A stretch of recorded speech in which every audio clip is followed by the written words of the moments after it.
consiste a tese de equiparação aos serviços hospitalares? Consiste, então, num benefício fiscal que pode ser aproveitado por contribuintes que prestam serviços médicos equiparados aos hospitalares e que concede uma redução na base de cálculo tanto do imposto de renda quanto da contribuição social sobre o lucro líquido. Diferentemente do que acontece no lucro real, em que a gente tem que os contribuintes apuram o que foi o lucro bruto e aquilo que são despesas dedutíveis, e a partir daí a gente tem efetivamente o lucro da pessoa jurídica, no lucro presumido a gente tem uma integralidade do faturamento e dentro disso é aplicado então percentuais para se apurar qual que é o lucro presumidamente daquela pessoa jurídica naquele determinado período. A regra geral para os prestadores de serviços é que haja, então, a aplicação do percentual de 32% sobre o faturamento e que isso seja considerado como lucro. A partir daí, é aplicado, então, o percentual de 32% sobre o faturamento, que vai ser o que será considerado como lucro, efetivamente dito, para a gente aplicar o imposto de renda da pessoa jurídica e a contribuição social sobre o lucro líquido. No entanto, a mesma legislação prevê uma aplicação diferenciada desses percentuais para o caso de serviços hospitalares. Então, as clínicas que prestam serviços hospitalares, ao invés delas terem uma aplicação geral de 32% sobre o faturamento e isso ser considerado como lucro,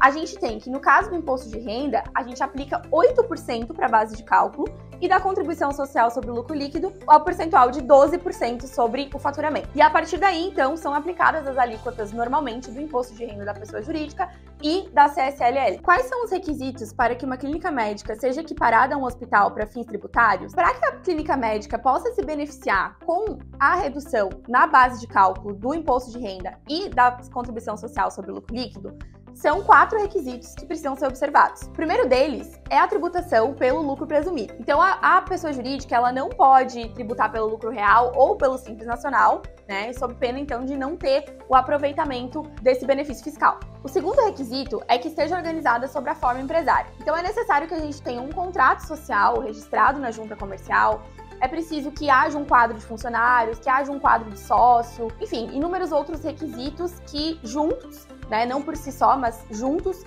acabem comprovando a característica empresária, então a característica empresarial mesmo dessa estrutura da clínica médica. O terceiro requisito é a gente ter uma autorização da Anvisa para a realização daqueles procedimentos. Então é necessário que a empresa possua um registro, né, uma autorização, um alvará da Agência Nacional Reguladora dos Serviços de Saúde, para que possa fazer, então, possa oferecer esses serviços hospitalares. E o último requisito, então, é que essa clínica preste efetivamente os serviços hospitalares. O que são entendidos como serviços hospitalares?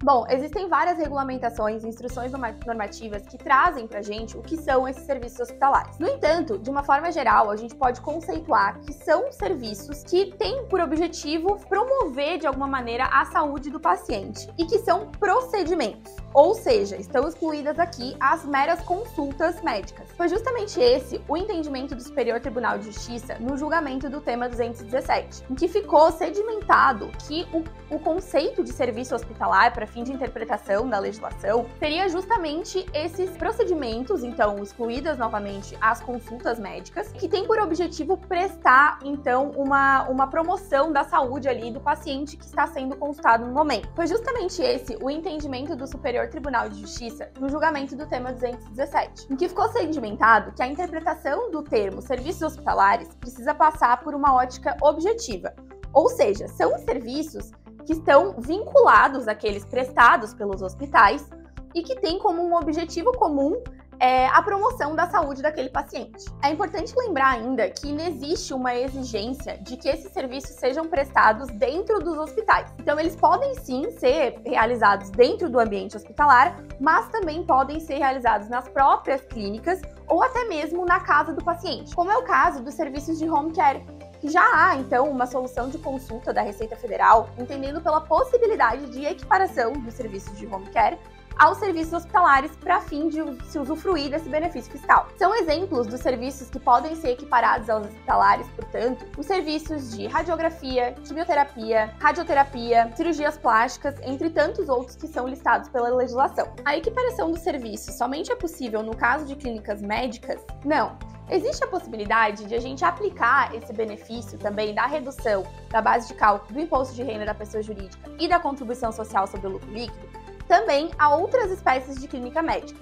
Então, por exemplo, uma clínica que presta serviços de radiologia, de fonoaudiologia, fisioterapia e outras questões que não são necessariamente serviços da medicina em específico, também podem se beneficiar dessa oportunidade fiscal. Como é feita a prova de que os serviços prestados são equiparados aos serviços hospitalares, o ideal nesses casos é que a gente tenha na nota fiscal do serviço emitida pela contabilidade já a segregação do que se trata de consulta e o que se trata de procedimento médico. Então, não é necessário que a gente tenha duas notas fiscais, caso essas duas situações tenham ocorrido simultaneamente, mas sim que tenha na nota fiscal o que é a indicação, do que seria, então, o procedimento médico e o que seria a mera consulta médica obtida por aquele paciente. Contudo, caso o contribuinte não observe essa segregação, então, dos procedimentos médicos e da consulta, é possível que a gente faça a comprovação de que sim se trata de serviço hospitalar por meio de outras provas, como por exemplo o prontuário médico daquele procedimento ou daquela cirurgia, ou ainda o contrato estabelecido com a paciente. Então tudo isso pode ser utilizado,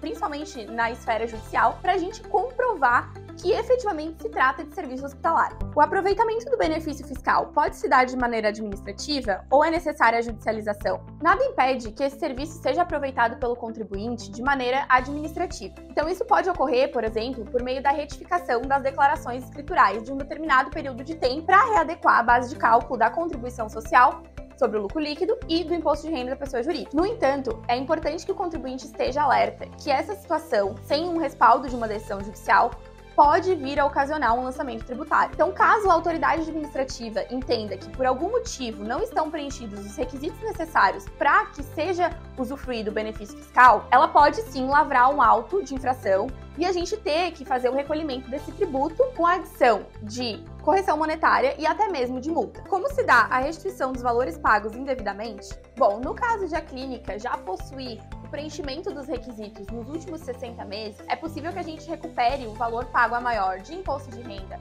da pessoa jurídica e da contribuição social sobre o lucro líquido durante todo esse período. Nessa hipótese, o contribuinte pode optar por restituir efetivamente esse valor pago indevidamente nos últimos 60 meses, ou então utilizar esse valor como crédito para compensar com os tributos que vão ser devidos pela empresa nas atividades praticadas dali em diante. E se o contribuinte não cumprir com os requisitos exigidos, mas desejar se beneficiar pela equiparação a serviços hospitalares, é possível, nessas hipóteses, que a gente estude algumas alternativas para a empresa, como, por exemplo, que ela passe a atuar sob a forma empresária, dentro da previsão legal, que ela passe a segregar as receitas obtidas com os procedimentos médicos daquela receita que é apenas consultas médicas, ou até mesmo estudar as vantagens tributárias para que a empresa altere o seu regime de tributação. Essa é uma das perguntas que a gente mais recebe aqui no escritório sobre a questão da equiparação aos serviços hospitalares.